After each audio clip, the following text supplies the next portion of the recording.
আমাৰ পোনপ্ৰথমেই আমি ডোঙাৰগাঁও আঞ্চলিক দুৰ্গা পূজা সমিতিৰ পৰা কৰ্মকৰ্তাসকলক অশেষ ধন্যবাদ জ্ঞাপন কৰিছোঁ। আজি ২৬ সংখ্যক দুৰ্গা পূজা অনুষ্ঠান। আমি এই পূজাত আমি ৬ দিনীয়া কাৰ্যসূচীৰে আৰম্ভ কৰিছোঁ। এই ৬ দিনীয়া কাৰ্যসূচীত আজি সপ্তমী অৰ্থাৎ দ্বিতীয় দিনৰ কাৰ্যসূচী চলি আছে। এই দ্বিতীয় দিনৰ কাৰ্যসূচীত আমি নাম প্ৰসংগ ৰাখিছোঁ। অলৰেডি আমাৰ নাম ছোৱালী নাগৰা নাম শেষ হ'ল। খন্তেক পিছতেই আমি সুদূৰ বেংগলৰ পৰা আমি ঢাকি আনিছোঁ। এই ঢাকিৰ জৰিয়তে আমি আৰতি প্ৰতিযোগিতা অনুষ্ঠিত কৰিম। আৰতি প্ৰতিযোগিতা অনুষ্ঠিত কৰাৰ পিছত আমাৰ নৃত্য প্ৰতিযোগিতা আমি ৰাখিছোঁ। আজি এই নৃত্য প্ৰতিযোগিতা সপ্তমী পূজাৰ শেষ কাৰ্যসূচী। ঠিক তেনেদৰে আমাৰ অষ্টমীতো একেধৰণৰে কাৰ্যসূচী আমি ৰাখিছোঁ। কিন্তু নৱমীৰ যিটো পূজা, নৱমী পূজাত আমি অলপ ব্যতিক্ৰম কাৰ্যসূচী কৰিছোঁ। নৱমী পূজাত আমি সন্ধিয়াৰ কাৰ্যসূচীত গায়ক মাতিছোঁ। আমাৰ গায়ক থাকিব। লগতে দশমীত যিটো বিসৰ্জন হ'ব, সেই বিসৰ্জনৰ আগত আমি ইয়াতে আমাৰ এটা পৰম্পৰা আছে। আচলতে আমাৰ বঙালী কমিউনিটিৰ মানুহখিনিয়ে কি কৰে, সেন্দুৰ খেলে।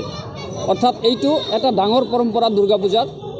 অৰ্থাৎ দেৱী মাৰ চৰণত সেন্দুৰ অৰ্পণ কৰি সেই সেন্দুৰ প্ৰত্যেক বিবাহিত তিৰোতাসকলে নিজে এইবিলাক নিজৰ কপালত ফোট লগায়। আৰু এইটো এটা অনুষ্ঠানটো এনেকুৱা, অৰ্থাৎ যিমান পাৰে তেওঁলোকে ডেন্স কৰে।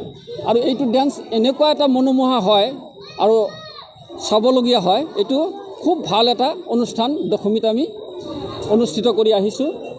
আৰু আমাৰ যিটো শক্তিৰ পূজা, এই শক্তি পূজাত আমি দশমীত তাৰমানে দক্ষিণ ভাৰতত যেনেকৈ ৰাৱণক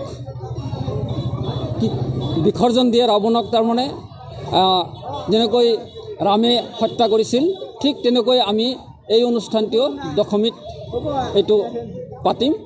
ঠিক তেনেদৰেই আমাৰ এই ৬ দিনীয়া কাৰ্যসূচীটো এনেকৈ অন্ত পৰিব। ৰক্ষাকাৰিণী জীৱনদায়িনী দেৱী দুৰ্গাৰ পূজা, শাৰদীয় দুৰ্গা পূজা সকলোৱে শুভেচ্ছা জ্ঞাপন কৰিছোঁ।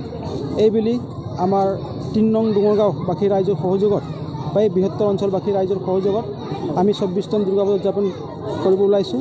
আৰু আপোনালোকৰ সহযোগ আশীৰ্বাদত আৰু আমাৰ তামোলপুৰ জিলা উপায়ুক্ত মহোদয় কাৰ্বন মুক্ত দুৰ্গা পূজা, সেই থিমত আমি কিছুমান কাম কৰিছোঁ।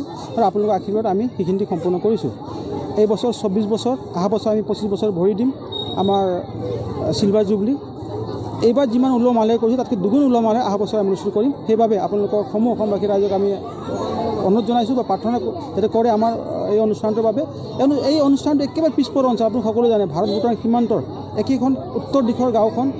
বানপানীৰ পৰা জৰাজীৰ্ণৰ পৰা আৰম্ভ কৰি আজি দেখিছে ইয়াত উলহ মাল, দুগুণ উলহ মাল। আন পূজাতকৈ এই পূজাটো অলপ ব্যতিক্ৰম পূজা হয়, কাৰণ ইয়াৰ মানুহ সমাগম হয়।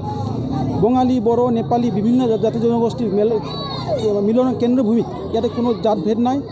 আজি দিনৰ ভাগত ইয়াতে আমাৰ নাম প্ৰসংগ হৈ গৈছে। এতিয়া বেংগলৰ পৰা, সুদূৰ বেংগলৰ পৰা ঢাকিসকলক মাতি আৰতি প্ৰতিযোগিতা আমি পাতিম। ইয়াৰ পিছত বিভিন্ন জাতি জনগোষ্ঠীৰ নৃত্য প্ৰদৰ্শনী ইয়াত হ'ব।